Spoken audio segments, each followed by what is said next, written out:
시골에서 자란 저는 집에서 공부를 시켜주지 않아서 밭일을 하다가 쉬는 틈을 타서 몰래 공부를 하고는 했어요. 당시 오빠는 대학교에 막 들어갔고 저는 고등학교 1학년이었지만 집에서 일을 하라며 학교를 그만두게 했거든요. 저는 식구가 다 잠들고 나면 오빠가 쓰던 책을 몰래 가져다가 밤새 공부를 했고 그러다가 아침에 늦게 일어나서 부모님께 혼난 적도 많았어요. 엄마는 입버릇처럼 집안에 남자가 잘 돼야 여자들이 편한 거라며 남자들 잘 되라고 열심히 밀어주면 그게 나한테도 좋은 거니까 괜히 네가 공부하겠다고 나서지 말라고 하셨지만 저도 공부를 해서 뭔가가 되고 싶었어요. 그러다가 여름방학에 집에 온 오빠가 부모님을 설득해서 제가 공부할 수 있게 해줬어요. 지숙은 똑똑하지 않나요? 자기가 안 하겠다면 몰라도 저렇게 공부에 관심이 많은데 할 수 있게 해주세요. 저도 도울게요. 그렇게 저는 고등학교 검정고시 공부를 할 수 있게 됐어요. 너무 감격해서 오빠한테 고맙다고 했죠. 대학에 가보니 내가 얼마나 생각이 좁았는지 알게 됐어. 너도 열심히 해서 꼭 대학 가. 알았지? 저는 오빠 말대로 농사일을 도우면서 밤을 새워가며 공부를 했어요. 그 결과 검정고시에 합격하고 대학에도 갈 수 있게 되었죠. 그러자 부모님도 인정해 주시고 제가 공부를 마칠 수 있게 도와주셨어요. 저는 대학 졸업 후 초등학교 선생님이 되어서 어느 지방 학교에 6학년 담임으로 가게 됐어요. 그것도 제가 잘한 만큼이나 시골이더라고요. 그래서인지 그곳의 아이들이 더 각별하게 느껴졌고 저 어릴 때를 보는 것 같아서 하나라도 더 챙겨주고 싶었죠. 그 중에서도 눈에 띄는 아이가 있었어요. 반 애들한테 놀림을 많이 당하는 아이였는데 수업 시간이면 늘 피곤에 지쳐 자고 있더라고요. 손톱이며 옷이며 흙이 묻어 있는 걸 보고 이 아이도 밭일을 돕는구나 짐작했어요. 무엇보다 가끔 도시락도 못 싸오는 게 마음에 걸렸어요. 한 번은 복도에서 아이들에게 둘러싸여 놀림을 받고 있길래 봤더니 신발에 구멍이 나서 벗겨져 있더군요. 선생님, 박경희 신발 빵꾸 났는데 그거 그냥 신고 왔대요.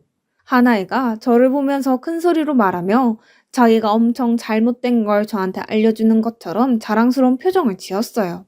저는 아이들을 반으로 들어가게 하고서 그 아이를 교무실로 불렀어요. 뒤에서 아이들이 킥킥거리며 지켜보고 있었죠. 저는 아이에게 제 슬리퍼를 줬어요. 여유분을 갖고 있었거든요. 아이는 놀라서 눈이 동그랗게 커졌어요. 신발이 떨어진 건 오래돼서 그런 거야. 잘못된 게 아니야.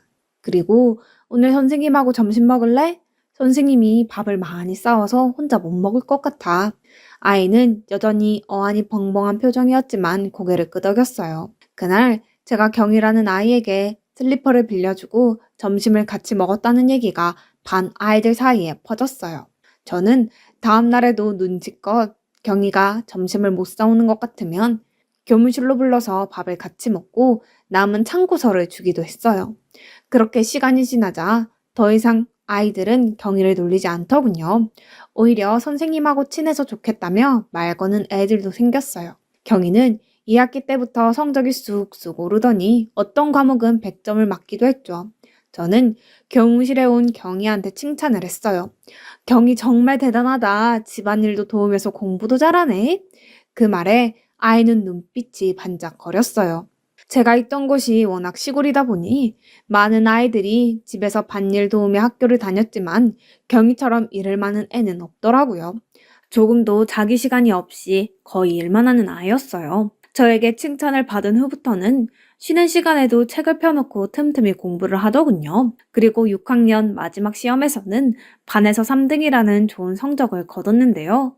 제가 다 뿌듯했어요. 저는 졸업식 때 경희를 꼭 안아줬어요. 경희는 뭘 해도 해낼 수 있어. 선생님은 믿어.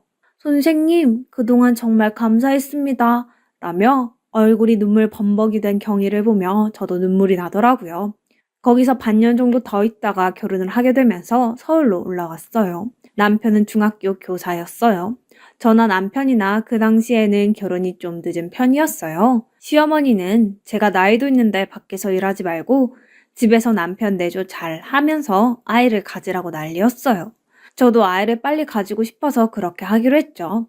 결혼하고 1년쯤 후에 임신을 하게 됐는데 그때부터 남편에게 조금 이상한 낌새가 있었어요. 학교에서 숙직을 한다고 하며 집에 안 들어오는 날이 늘었거든요. 제가 아무리 생각해봐도 그렇게까지 숙직이 자주 돌아오지는 않을 것 같았어요. 저도 학교가 어떻게 돌아가는지 알고 있었으니까요. 여보, 당신 학교는 숙직이 왜 이렇게 자주 돌아와? 혹시 숙직 빠지는 선생님들이 있고 당신이랑 몇몇 선생님들만 계속 돌아가면서 서는 거야? 그런 거면 부당하잖아. 그런 거 아니야. 우리 학교가 선생님들 숙직을 좀 많이 세워서 그래. 당신 걱정하는 그런 일 없으니까 염려 마. 라며 안심시켰지만 그래도 걱정이 되는 건 어쩔 수 없었어요. 이렇게 자주 숙직을 하면 몸도 상하겠다 싶었죠. 그래서 또 숙직이 돌아왔을 때 저는 밥이랑 반찬을 넉넉히 해서 학교로 가지고 갔어요. 다른 선생님들도 같이 먹을 수 있게요. 그런데 학교에 남편이 없다는 거였어요. 제가 분명 오늘 다른 선생님들하고 숙직 선다고 했다는 얘기를 하자 수희 선생님은 고개를 갸우뚱하며 저를 숙직실까지 데리고 갔어요. 김민섭 선생은 분명 숙직이 아닐 텐데요. 그리고 이 학교는 숙직 많이 안 세워요.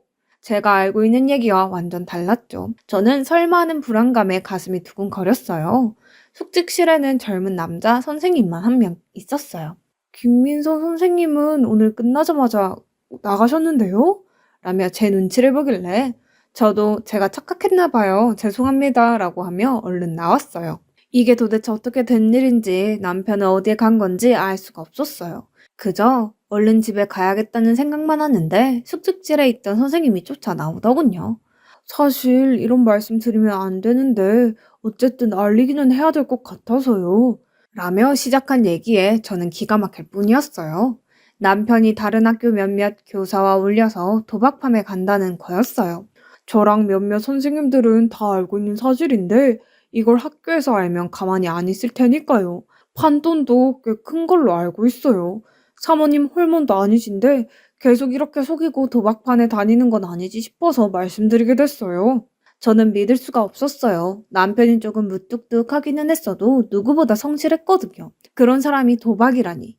누가 모함이라도 하는 거 아닌가 싶었어요. 하지만 곧 집에 깡패 같은 사람들이 돈을 갚으라고 들이닥치는 걸 보고 다 사실이었구나 실감하게 됐죠. 그때는 제가 임신 8개월이었어요. 당신 어떻게 이럴 수가 있어? 학교 선생님이 도박이라니. 우리 아이 태어나는 날도 얼마 남지 않았는데 이제 어떻게 할 거야? 그것보다 학교에 알려지면 어쩌려고 그래? 그래서 말인데 형님한테 돈 좀 빌릴 수 없을까? 당장 필요한 거 얼마라도 말이야. 나 학교에 알려지면 정말 끝장이야. 응? 여보 부탁이야. 아니 그걸 왜 우리 오빠한테 얘기해? 차라리 어머님한테 말씀드려. 그게 더 낫지 않겠어? 당신은 내가 엄마한테 망신 당하는 게 그렇게 보고 싶어? 그리고 나이 드신 분한테 꼭 걱정을 드려야겠어? 우리 해결할 수 있는 선에서 해결하면 되지. 걱정 끼치는 게 싫은데 도박을 해? 지금 말이 앞뒤가 안 맞는 거 알지? 이 돈은 우리끼리 해결 못해. 그러니까 형님한테 좀 빌리자고. 우리가 조금씩 갚아 나가면 되잖아.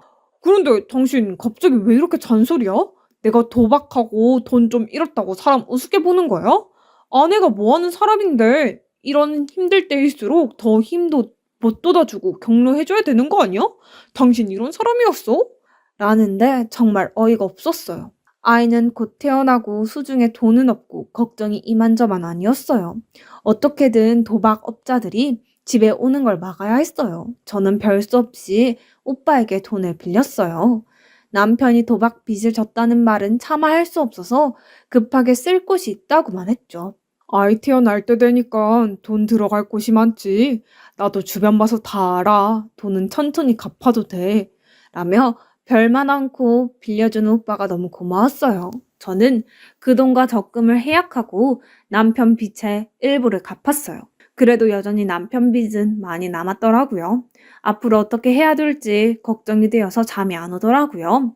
저는 결국 궁리 끝에 집에서 공부방을 열었어요. 아는 분들 소개로 학생들이 하나둘 모였고 저는 성심성의껏 아이들을 가르쳤어요. 다행히 학부모들이 마음에 들어해서 입소문이 났어요. 그래도 곧 아이를 출산해야 돼서 그 사이에 학생들이 떨어져 나가면 어쩌나 걱정이 됐어요. 저는 학부모들한테 아이 낳고 딱 한 달만 쉴 테니 그동안만 좀 봐달라고 했어요.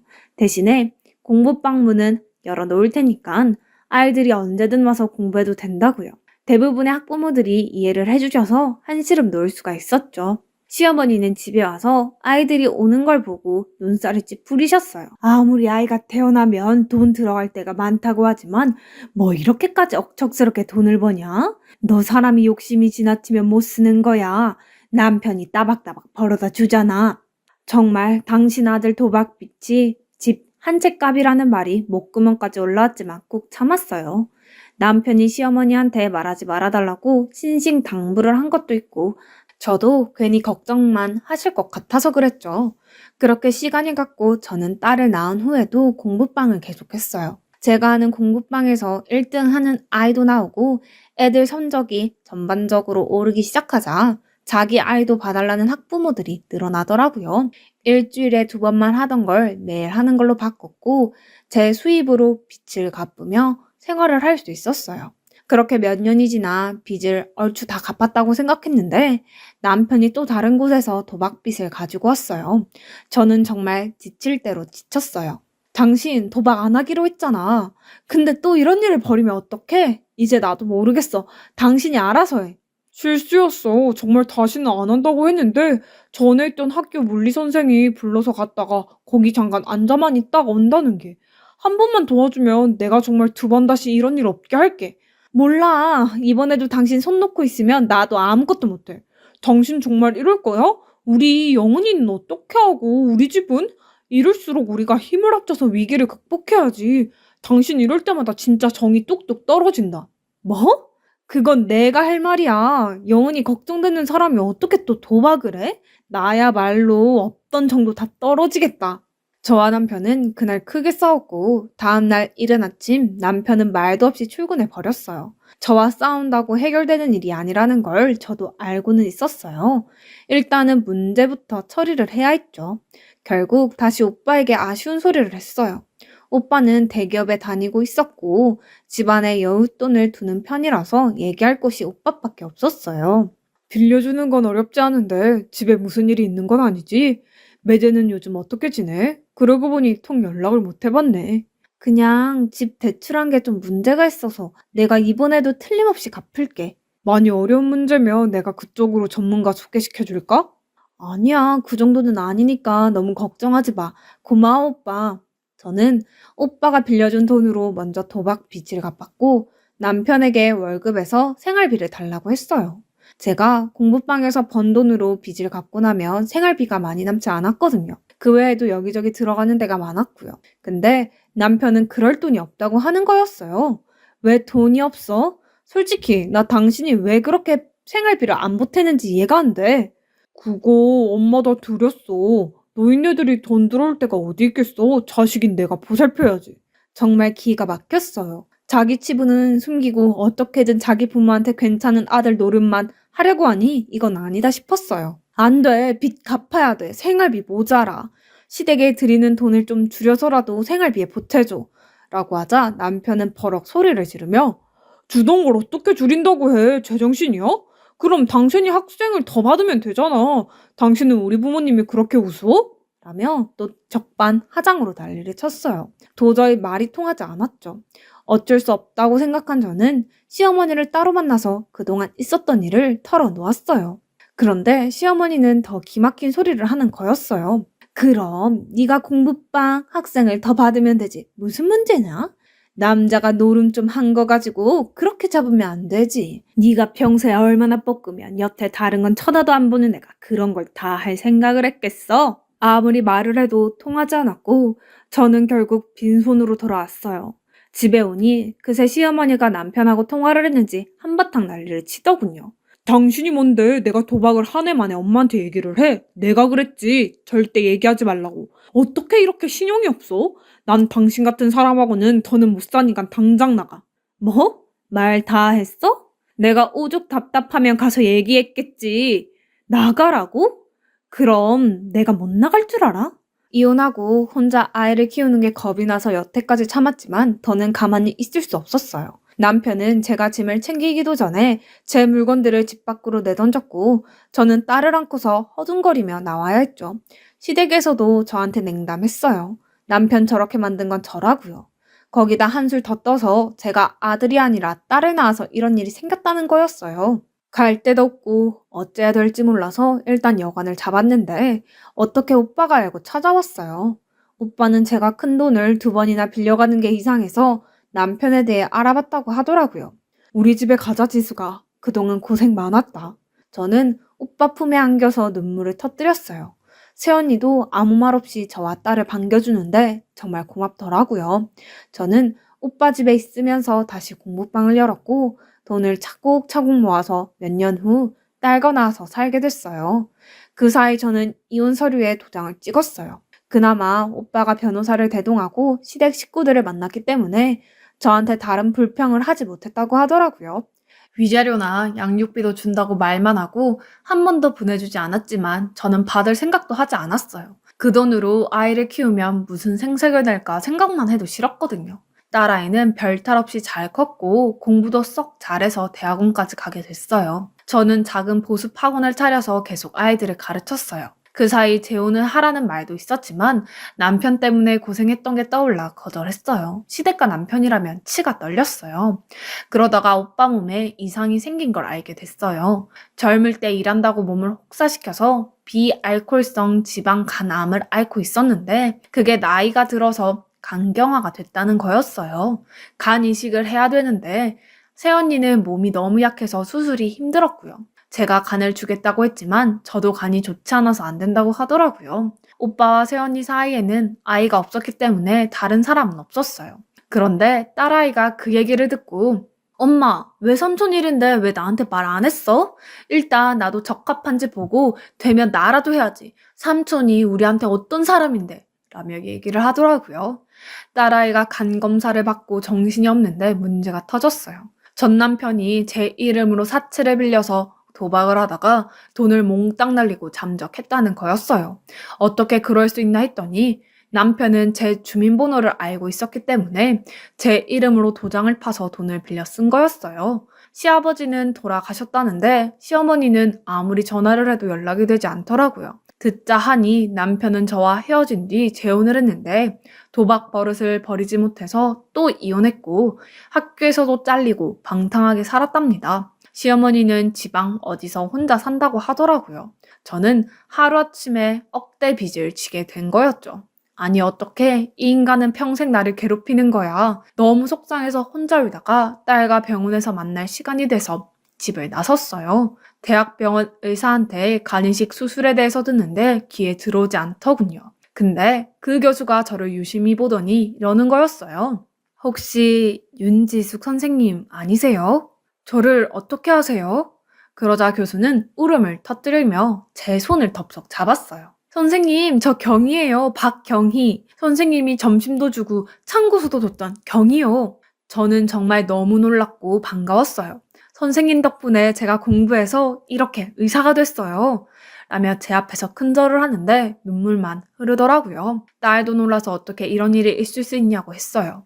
경희는 오빠와 딸의 수술은 걱정하지 말라며 저를 위로해줬어요. 하지만 저는 전 남편 때문에 생긴 빚을 어떻게 해야 할지 몰랐어요. 아픈 오빠에게 말할 수도 없었고 어느 변호사를 찾아가면 좋을지 난감했죠. 경희가 식사를 대접하겠다고 해서 나간 자리에서도 걱정만 됐어요. 선생님, 무슨 일이 있으세요? 영 얼굴이 안 좋으세요. 건강은 괜찮으시죠? 저는 별일 없다며 얘기하다가 결국 그 문제를 털어놓았어요. 어머, 어떻게 그런 일이 있어요? 걱정 마세요, 선생님. 제 남편이 변호사예요. 라며 그 자리에서 자기 남편한테 전화를 걸었어요. 경희 남편 법률사무소에서 힘을 써준 덕분에 저는 도망간 남편과 시어머니를 찾을 수 있었어요. 시어머니는 일이 이렇게 됐는데도 그래도 네 딸 아버지고 같이 살던 사이인데 꼭 이렇게까지 해야 되니? 능력 되는 사람이 갚으면 되는 거지. 나이 드셔서 판단력이 없어지신 거예요? 무슨 말도 안 되는 소리를 하세요. 제가 화가 나서 소리를 버럭 지르니 경희 남편이 저를 진정시켰어요. 아드님은 지금 남의 이름을 도용한 죄까지 지은 거예요. 윤지숙 선생님은 이제 아드님과 아무 상관없는 타인이라 돈을 갚을 의무가 없어요. 라고 하자 안색이 변하더라고요. 다음날 전 남편이 저희 집 앞까지 찾아왔어요. 내가 다시는 이러지 않을 테니까 한 번만 도와줘. 그러자 옆에 있던 딸이 그걸 엄마가 왜 도와줘야 되는데요? 어떻게 엄마 이름으로 도장을 파서 돈을 빌려요? 영훈이 참 잘 컸구나. 많이 보고 싶었다. 정말 보고 싶었으면 그동안 한 번이라도 찾아왔어야죠. 아무리 아빠라고 하지만 저는 그 말 못 믿네요. 라며 따끔하게 말하자 남편은 더 이상 말을 못했어요. 나는 당신 돈 갚을 의무 없어. 내가 왜 평생 당신 빚에 치여 살아야 해? 우리는 법적으로 다 정리된 사이니까 더는 이러지 마. 그럼 명의 도용 고소라도 하지 말아줘. 이렇게 부탁할게. 내가 안 한다고 해도 변호사가 내 돈 빌린 거 아니라는 걸 입증하려면 다 처리해야 된다고 했고 나도 당신 봐줄 생각 없어. 지금 그냥 넘어가면 당신은 또 이런 일 저지를 사람이야. 라고 매몰차게 말하고 딸과 돌아섰어요. 그 후 시어머니도 몇 차례나 저한테 부탁했지만 거절했어요. 제가 그렇게 연락을 해도 안 받으시더니 아무리 나이가 드셨어도 너무 뻔뻔하신 거 아니에요? 이제 저한테 그만 좀 하세요. 그렇게 저는 전 남편과의 관계를 완전히 정리했고 경희 남편의 도움으로 제가 그 빚과 상관없다는 걸 입증했어요. 그 사이 오빠와 딸은 수술을 잘 받고 회복했죠. 오빠 부부도 저와 경희 사이의 이야기를 듣고 놀라워했어요. 남한테 잘하고 살면 반드시 돌아온다 하더니 정말 그런 것 같다며 오빠는 저를 지켜 세워줬어요. 경희는 그 뒤로도 저희에게 많은 도움을 줬어요. 우리 딸한테 좋은 남자도 소개해줬고 딸은 그 남자와 재작년에 결혼을 했답니다. 저는 지금 오빠 부부와 노년을 오붓하게 살고 있어요. 가끔씩 딸 부부 얼굴도 보고 경희를 만나 옛날 일도 얘기하고요. 어떤 인연이 어떻게 돌아올지는 아무도 모르는 것 같아요. 많은 생각을 하면서 그 사람에게 잘 해준 건 아니었지만 이렇게 부메랑이 되어 돌아오다니 이런 행복이 아직도 꿈만 같네요. 제 얘기는 여기까지입니다. 들어주신 분들 모두 감사드려요. 다들 행복하시고 좋은 일만 있기를 바랄게요. 좋은 하루 되세요.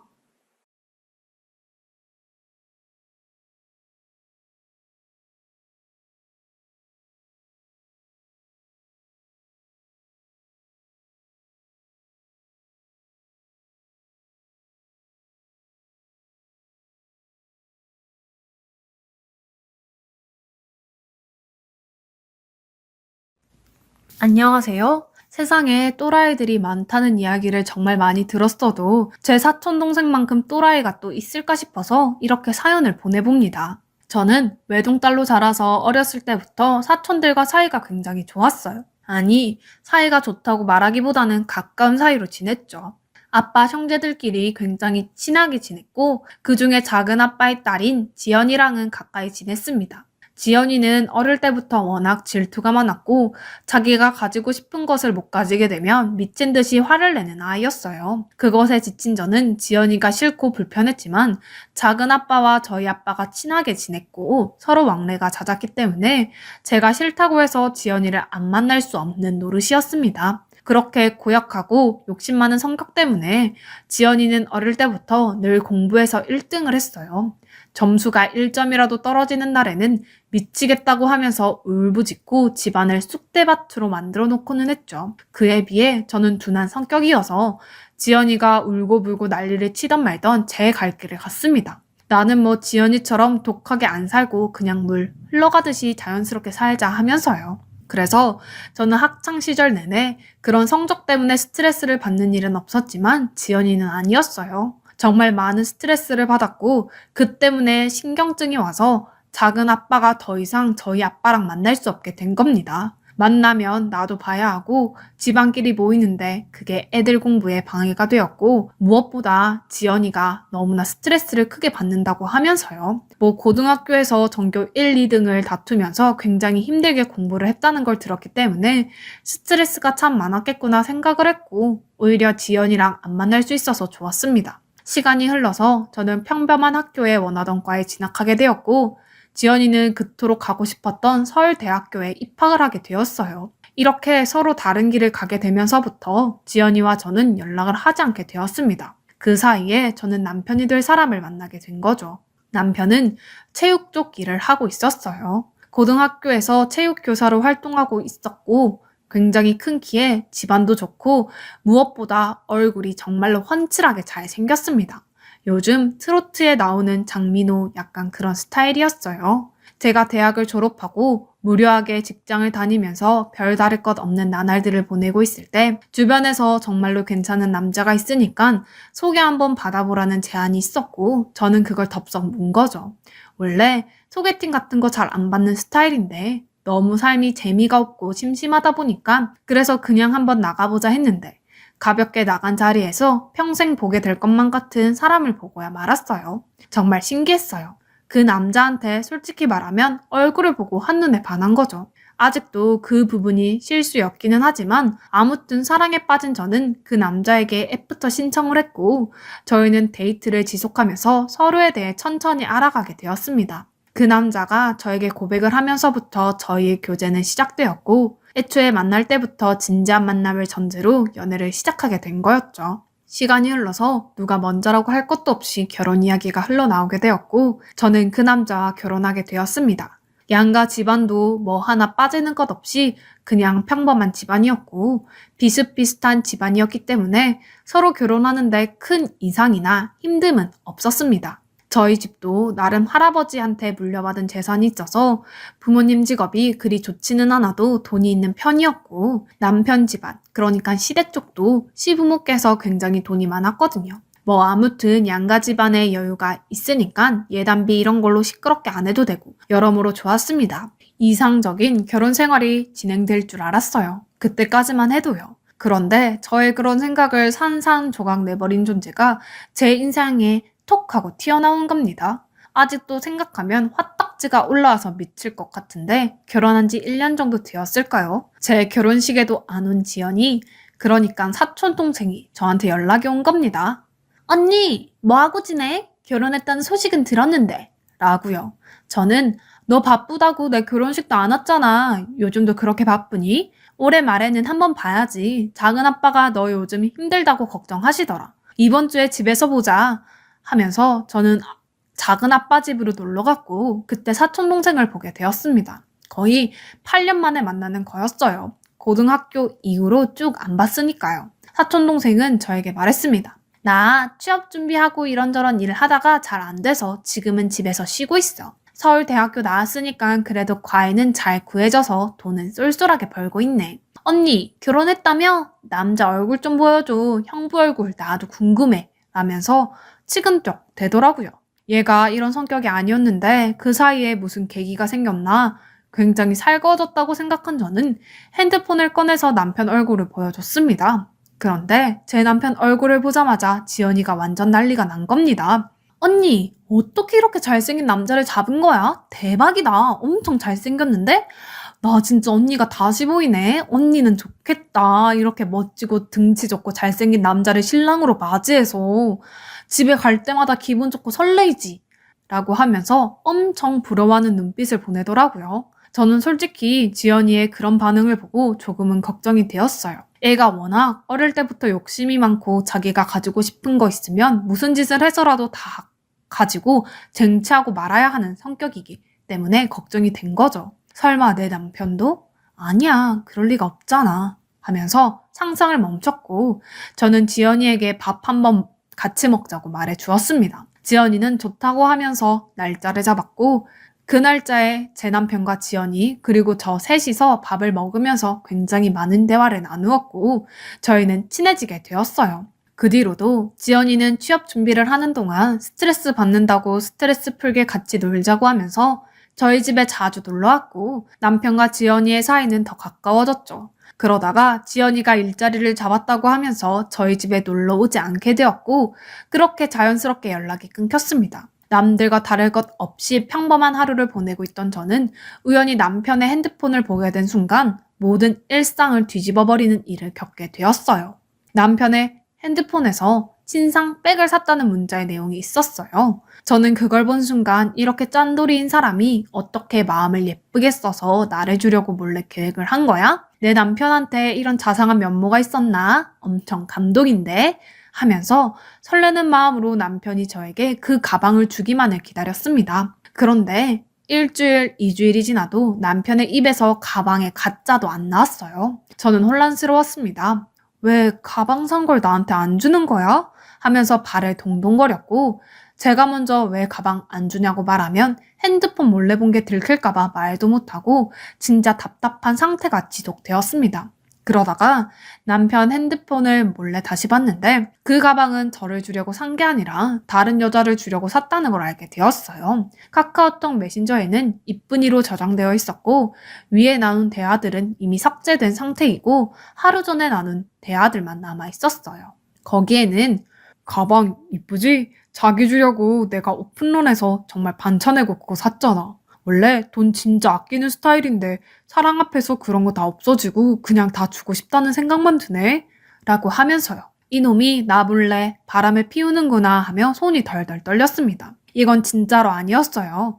결혼한 지 1년도 안 되었는데 도대체 어떤 여자랑 바람을 피우는지 알고 싶었습니다. 그런데 카카오톡 메신저 창에는 어떤 사진도 없었고 제가 그 상간녀를 추측하는 건 불가능에 가까웠죠. 순간 화장실에서 남편이 나오는 소리가 들렸고 저는 바로 핸드폰을 제자리에 놓고 이 모든 사실을 모른 척하고 고민에 빠졌습니다. 일단 남편과 제 사이는 이미 쫑난 게 확실하고 상간녀랑 남편에게 복수를 해줘야 하는데 어떻게 해야 할까 고민에 빠졌죠. 그런데 그때 귀신같이 다음날 사촌동생에게서 연락이 왔습니다. 언니! 요즘 뭐 해? 우리 빙수 먹으러 가자! 하고요. 저는 솔직히 주변 친구들한테 남편 바람 났다고 말하기는 쪽팔리고 자존심이 상해서 숨겼는데 사촌 동생은 가족이니까 말할 수 있을 것 같다고 생각했어요.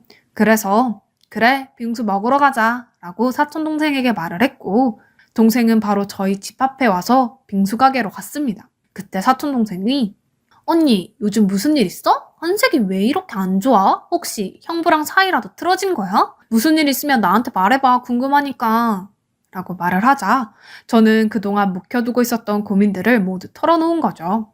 내 남편이 아무래도 바람을 피우는 것 같다. 나 몰래 다른 여자한테 가방도 사주고 그래서 나 지금 엄청 혼란스럽다고. 그 상간녀를 어떻게 잡아야 할지 정말 모르겠다고 위치 추적이라도 하고 싶은 마음이라고 하면서 말하자 사촌 동생은 굉장히 놀란 눈치를 보이면서 그게 진짜냐고 형부가 그런 파렴치한 짓을 한 거냐고 진짜 정 떨어진다고 하면서 저에게 말했어요. 저는 진짜라고 네 형부가 그런 썩어 빠진 놈이라고 하면서 막 화를 냈죠.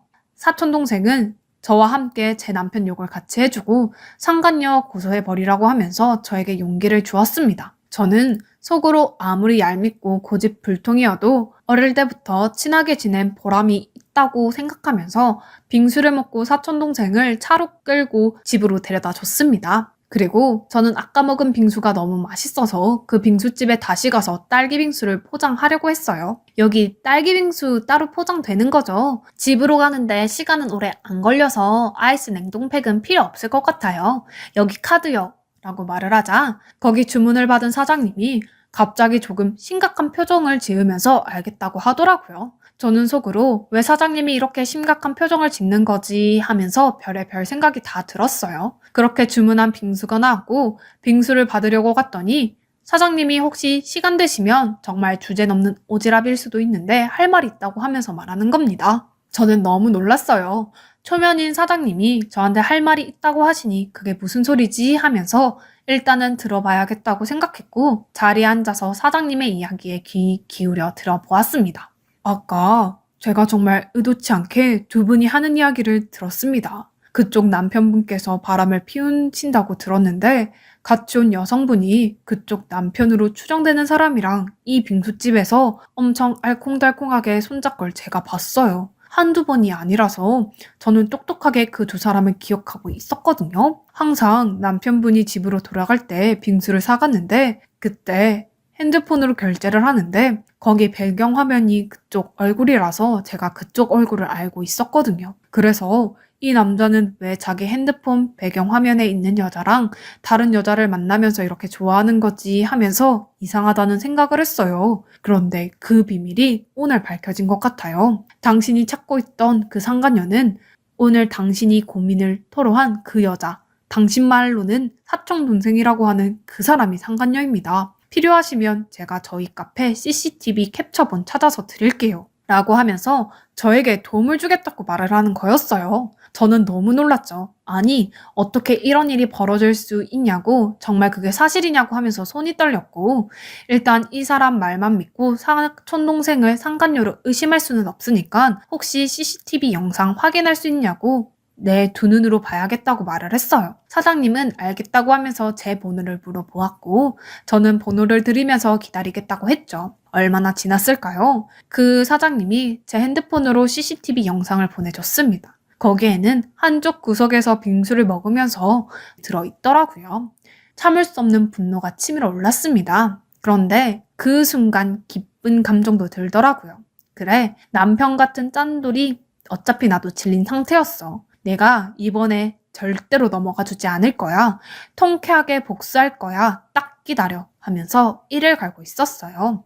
서울대를 미대를 나온 사촌동생은 큐레이터 준비를 하고 있었고 각종 미술관에 이력서를 넣고 있는 중이었습니다. 저는 이런 애들이 고상한 척하면서 미술관에서 일하면 절대로 안 된다고 생각을 하고 있었고, 그래서 전국에 있는 미술관에 사촌동생에 관한 스펙과 불륜 이야기들을 싹 다 뿌렸습니다. 팩스로요. 그리고 서울대 게시판에 전부 올렸습니다. 뒤늦게 사실을 알게 된 사촌동생은 언니, 지금 뭐 하는 거야? 미친 거야?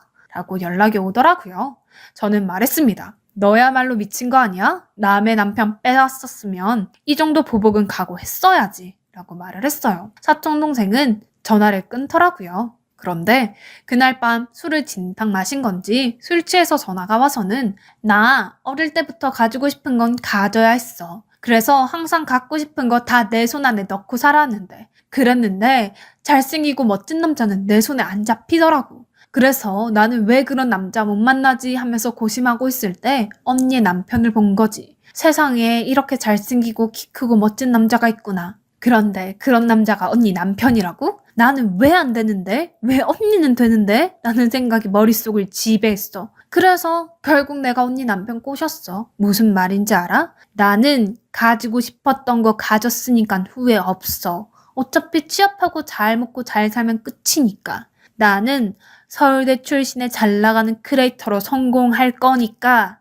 라고 하면서 미친 소리를 내뱉으며 난리를 치더라고요. 얘가 술의 힘을 빌려서 헛소리를 하는구나. 정말 미쳐도 단단히 미쳤구나 생각을 했고 정신 못 차렸다는 판단이 든 저는 부모님에게 모든 사실을 말했습니다. 그리고 남편의 학교에도 당연히 불륜에 대한 소식을 터뜨렸어요. 한순간에 남편은 무너진 거죠. 거기는 학교열이 높은 학교였는데 학부모들이 이런 선생한테 우리 애들 가르치게 할 수 없다고 빨리 퇴출시키라고 하면서 항의 전화가 빗발친 겁니다. 그래서 결국 남편은 교사직에서 물러나게 되었고 인생은 구렁텅이로 빠진 거죠. 그리고 저희 아빠는 제 사촌동생이 이런 일을 저지른 사실을 듣고 참을 수 없는 분노를 토해냈고 결국 작은 아빠의 멱살을 잡고 만 거죠. 네 딸 관리 잘 안 하냐고 하면서요. 작은 아빠는 내가 딸을 잘못 키웠다고 하면서 저에게 무릎을 꿇고 사과했고 사촌 동생한테 손을 올렸습니다. 하지만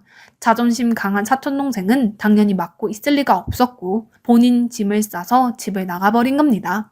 누구랑요? 제 남편이랑요.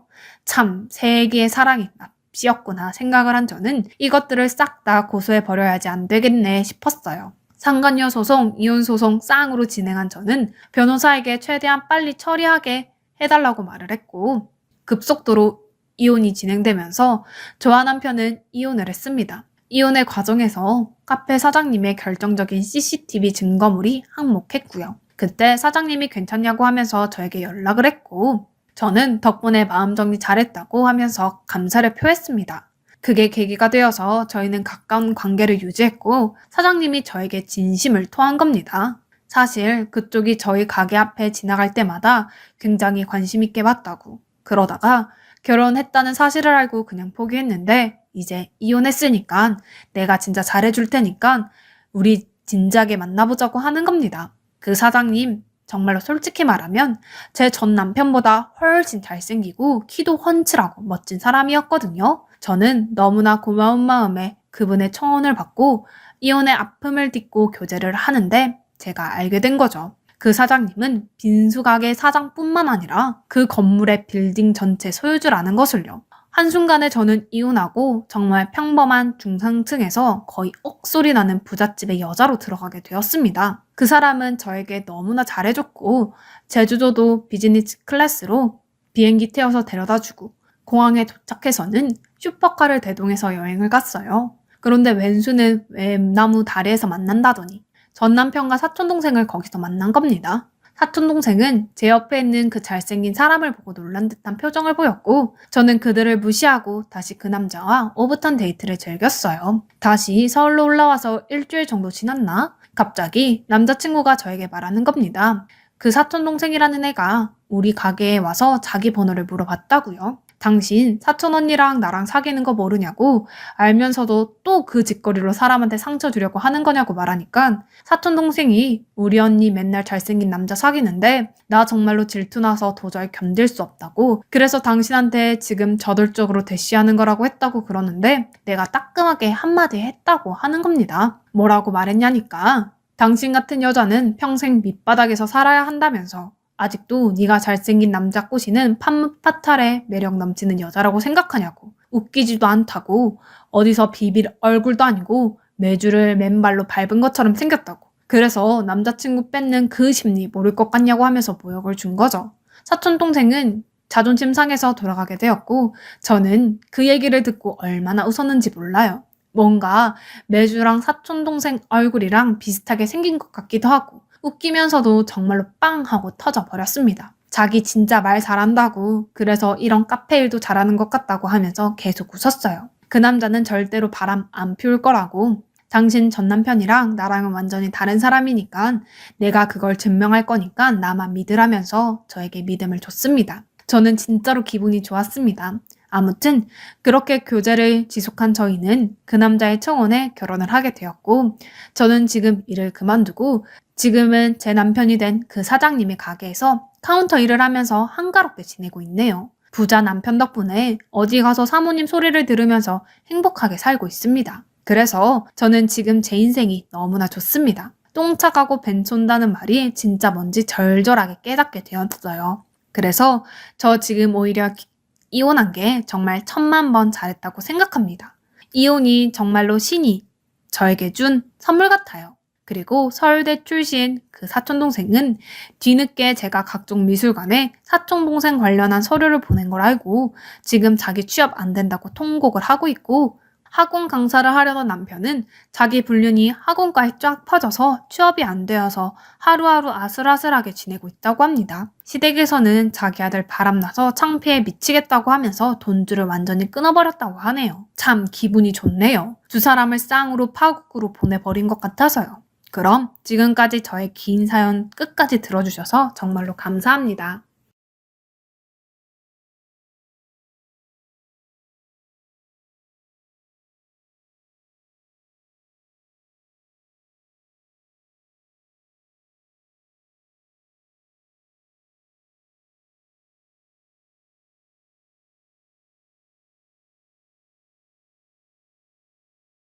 안녕하세요. 너무 속상하고 답답한데 제 주변에는 말도 못하겠고 해서 여러 사람들의 의견을 듣고자 글을 남기게 되네요.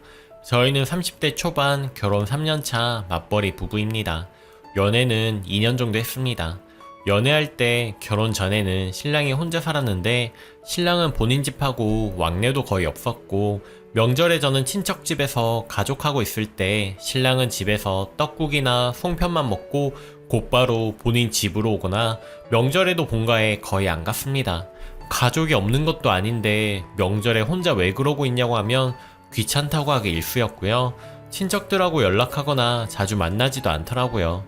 그러다 결혼 이야기가 오고 하고 시댁 식구들하고 이모님들, 고모님들 인사 뵙고 나서 얼마 되지 않았을 때 아버님 생신하고 막내 이모님 생신하고 음력 날짜가 비슷해서 생신을 같이 하자는 이야기가 나왔습니다.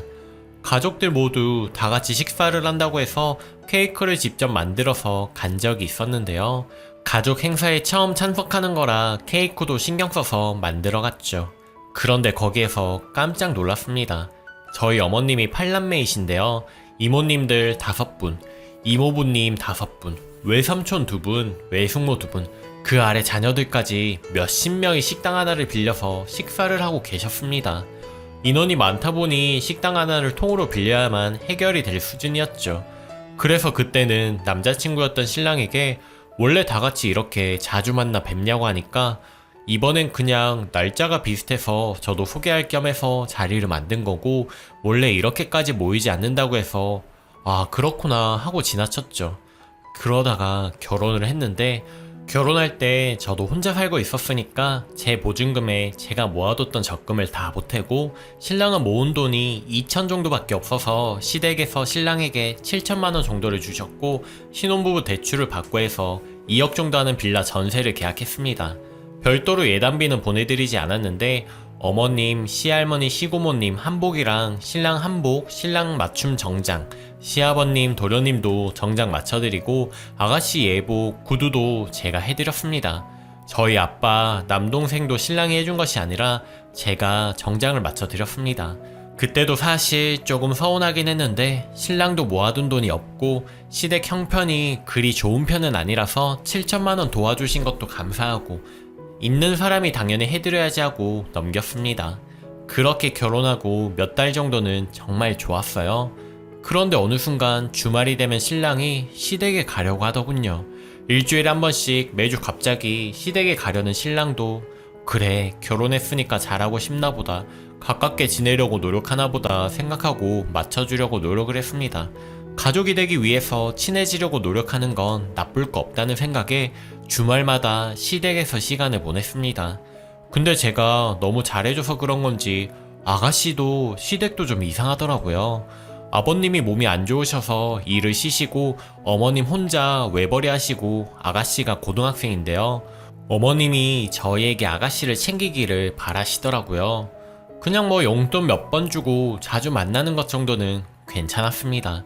근데 나중에 뭐가 먹고 싶으니 이걸 사달라, 무슨 영화가 보고 싶으니 영화를 보여달라, 어딜 가고 싶으니 어디를 데려가달라, 용돈을 달라, 용돈은 얼마가 필요하다 등등 아가씨가 요구하는 게 점점 더 많아지기 시작했습니다. 어머님도 점점 더 당연하게 뭐 갖고 싶은 거나 먹고 싶은 거 있다고 하면 언니한테 사달라고 해, 언니한테 가자고 해, 언니한테 달라고 해 대놓고 이렇게 말씀을 하시더라고요. 그리고 아가씨가 저를 보고 항상 인사를 잘 안 했습니다. 제가 시댁에 가면 쳐다보고 말거나 쳐다도 안 보거나 영화를 보여달라고 해서 영화 보여주려고 같이 만나도 저보고 인사도 안 하고 힐끔 보고 핸드폰만 보더라고요. 영화 보기 전 팝콘이나 음료수가 먹고 싶을 때나 카톡으로 갖고 싶은 거, 먹고 싶은 거 등등 말하면서 말 거는 거 제외하고요. 어떤 때는 옆에 있는데도 카톡으로 메시지를 보내서 저 콜라 좀 사주세요. 이렇게 메시지를 보내기도 했습니다. 그게 자꾸 반복되니까 솔직히 짜증도 나고 내가 너무 잘해주니까 얘가 나를 우습게 보나 싶기도 하고 화도 나는데 제가 직접 말하고 더 사이만 틀어질 것 같고 해서 신랑에게 좋게 애눌러서 말을 했습니다. 아가씨 태도가 좀 그런 것 같아. 나한테도 바라는 것도 많으면서 정작 만났을 때 인사도 안 해. 내가 이런 이야기 하기는 좀 그러니 자기가 먼저 좋게 말을 하는 게 어때? 그래서 신랑도 좋게 말하고 나중에 행동이 너무 심해지니까 어머님도 아가씨를 대놓고 지적하기도 하고 했는데 고쳐지질 않더라고요. 어떤 날은 제가 가도 인사는커녕 소파에 누워서 꿈쩍도 안 하고 핸드폰만 본 적도 있었으니 어머님도 옆에서 보시기 민망하셨겠죠. 결국에는 어머님도 그냥 신경 쓰지 말라고 하시고 아무튼 그렇게 그냥저냥 지냈는데 신랑이 한 달에 매달 어머님 생활비를 드리고 싶다더라고요. 그래서 제가 우리 집에도 똑같이 드리자고 했더니 우리 집은 아빠 엄마 두 분 다 일하시니까 해드릴 필요가 없는데 본인 집은 엄마가 외벌이라 도와줘야 한대요. 그래서 그건 말도 안 된다고. 만약 어머님이 50을 드리면 우리 집엔 30이라도 드리는 게 도리라고, 그게 맞는 거라고 이야기를 했습니다. 신랑은 괜히 비교하고 우기지 말라고 하면서 주장을 굽히지 않았고요. 그렇게 그 문제로 매일같이 싸웠습니다. 그리고 제가 너무 단호하니까 결국 매달 생활비는 안 드렸습니다. 다만 일주일에 한두 번 시댁을 만나서 온 가족이 식사를 하거나 하면 저희가 밥값을 다 부담했습니다. 그런데 시댁에 가서 가족들을 만나기만 하면 아가씨가 꼭 뷔페를 가자고 합니다.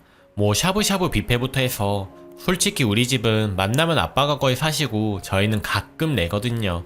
근데 한두 번도 아니고 아가씨가 평소에 요구하는 것도 많은데 매주 7명 뷔페값 계산하려니까 부하가 치밀더라고요. 아시다시피 인당 뷔페값이 싼 것도 아닌데 너무 눈치도 신경 안 쓰고 당연하다는 듯이 저희가 밥값을 내려니 화가 났죠.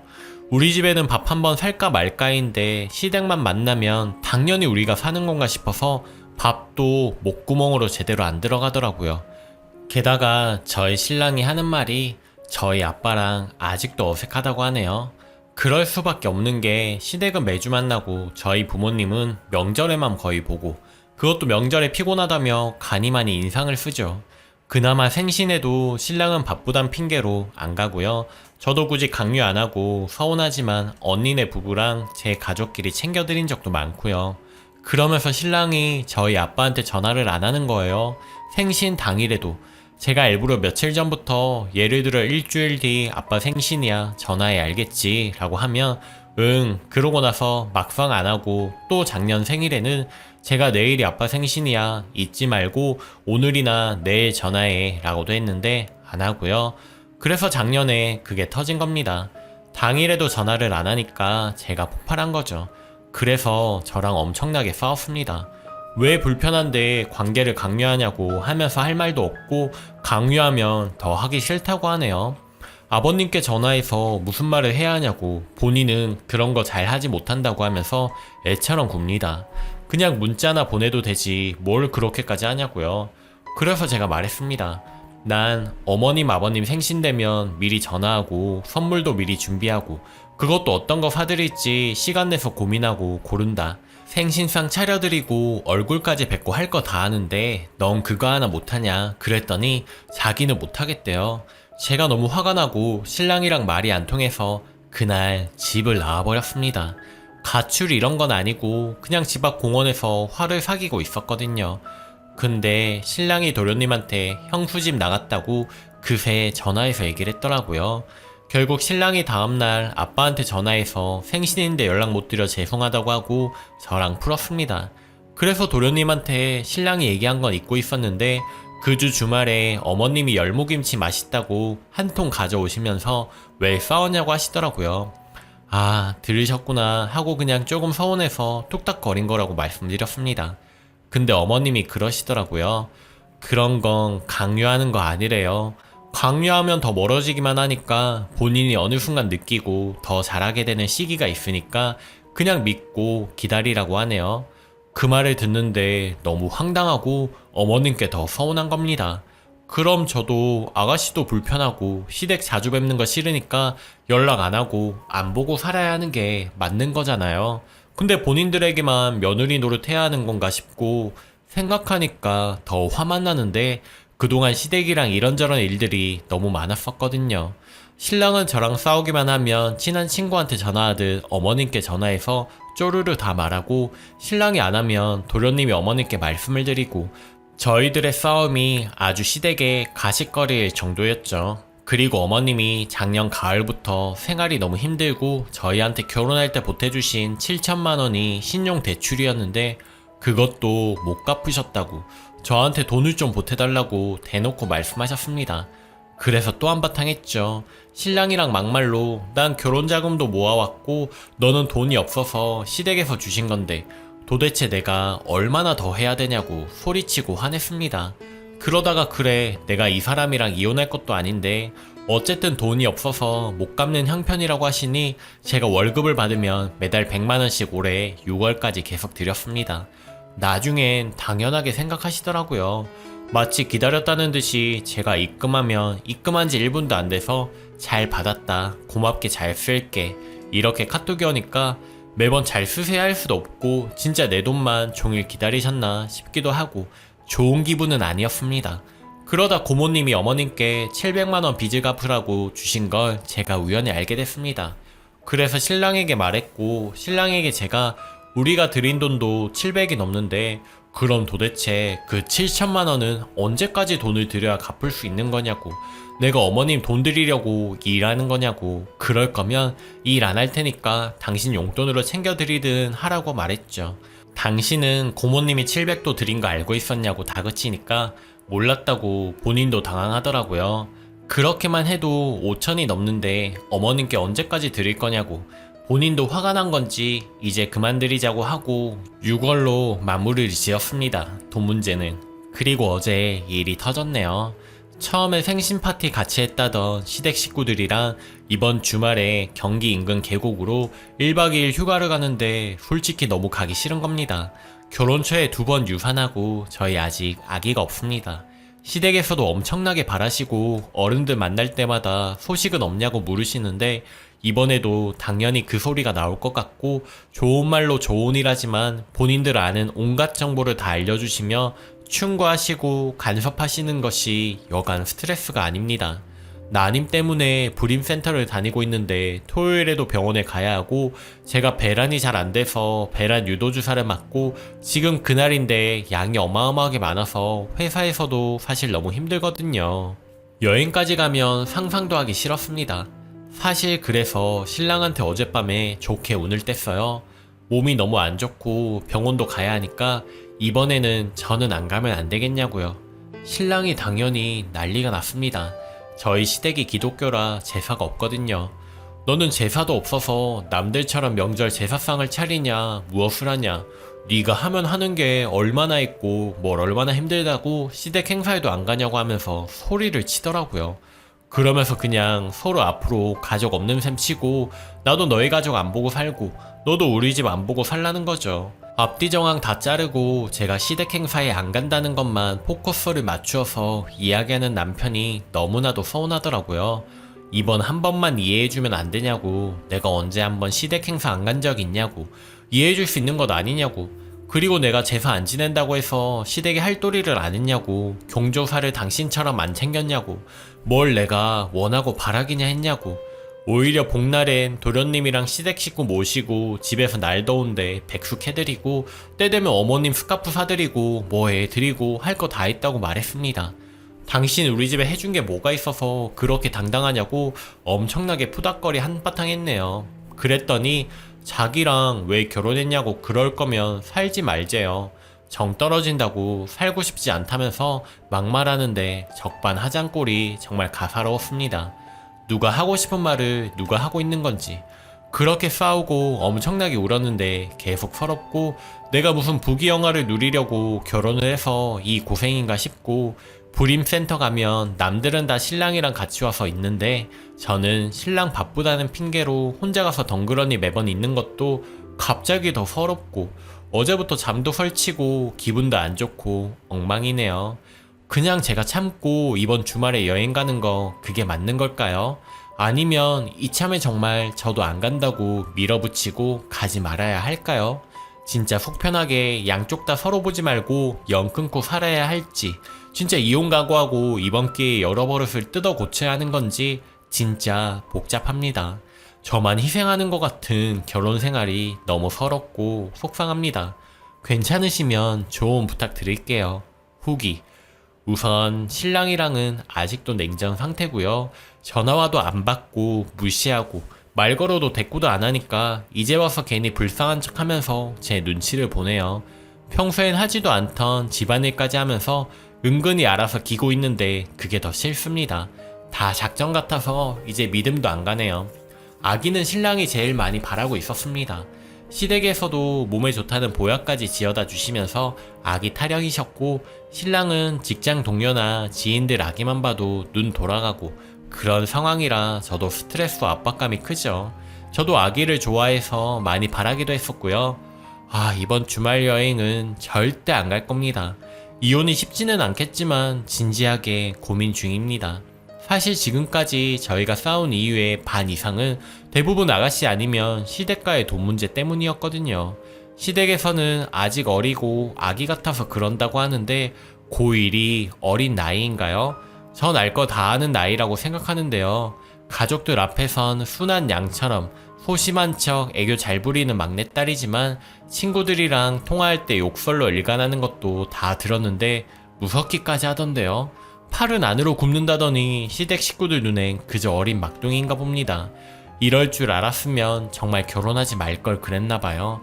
그냥 제 혼자 벌어서 우리 가족들 챙기고 저 혼자 쓰고 사는 게 더 행복할 것 같습니다. 어제 저녁밥에 어머님께 전화해서 주말에 몸이 안 좋아서 못 갈 것 같다고 했더니 서운해 하시길래 사실대로 다 말씀드렸습니다.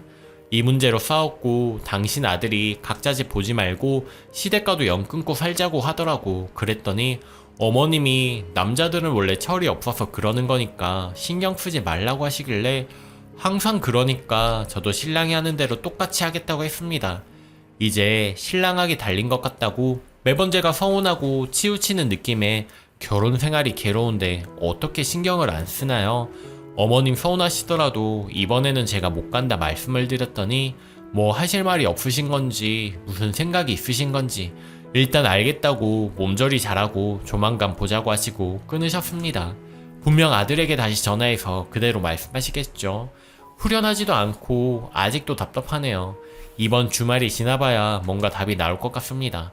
욕해주신 분들도 위로해주신 분들도 모두 감사합니다. 후기. 한 번 더 글을 쓰네요. 결론은 알려드려야 할 것 같아서 다시 컴퓨터를 켰습니다.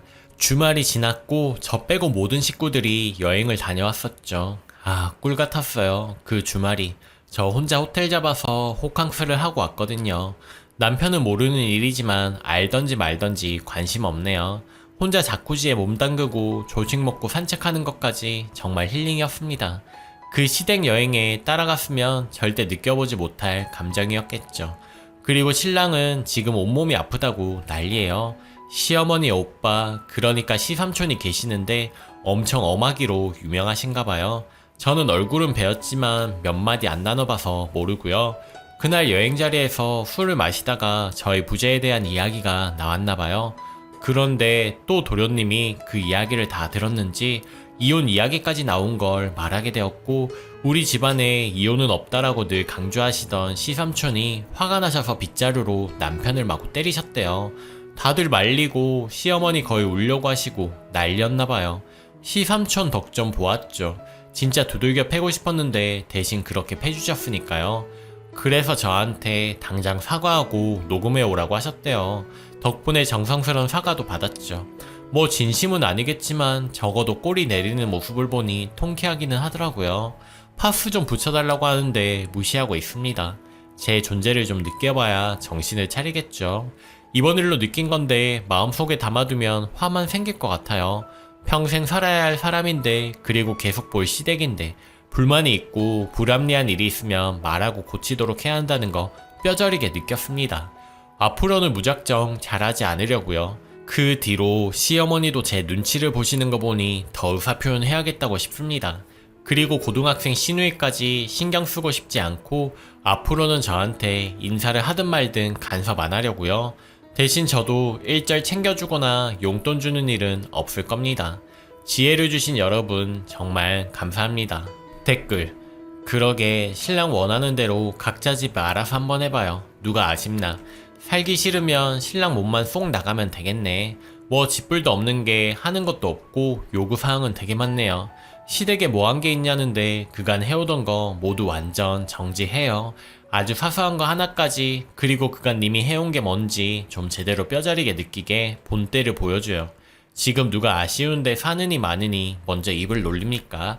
울지 말고 정신 바짝 차려서 계속 살 거면 저 남편 놈 좀 뜯어고쳐요. 같이 살지 말자는 놈 식구들한테 뭐 한다고 정성을 들여요. 이혼하면 남보다 못한 사람들일 뿐입니다. 오늘 제가 준비한 사연은 여기까지입니다. 오늘도 낭만캐스터를 시청해주신 구독자 여러분 감사합니다.